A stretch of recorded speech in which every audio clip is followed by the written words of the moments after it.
এই কেকটার জন্য তোমাদেরকে আমি এতদিন ওয়েট করে রেখেছিলাম। তো এই কেকটা ছিল সদ্য কিন্তু শুধু রিসরা থেকে নিয়ে যাওয়া কেকটা। তো আমার কেক ভালোবাসে বলে কিন্তু সে অত দূর থেকে নিয়ে যাওয়ার রিস্কটা নিয়েছিল।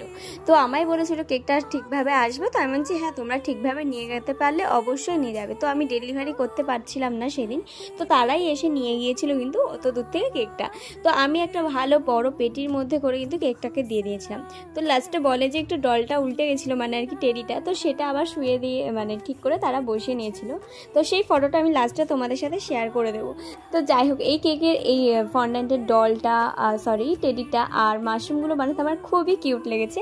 তো এই কেকটা তোমাদের কেমন লাগছে আমার কিন্তু অবশ্যই কমেন্টে জানিও। আর কাস্টমার খুব ভালো একটা রিভিউ দিয়েছিল। আর লাস্ট অব দি কেকটা যে অত দূর পৌঁছেছে সেফলি, সেটাও আমি তোমাদের সাথে ভিডিওতে লাস্টে শেয়ার করে দেবো। তো যাই হোক, এই কেকটা তোমাদের কেমন লাগছে আমি কিন্তু অবশ্যই জানিও। আমার খুবই পছন্দের কেকটা। দেখা হবে নেক্সট ভিডিওতে। বাই।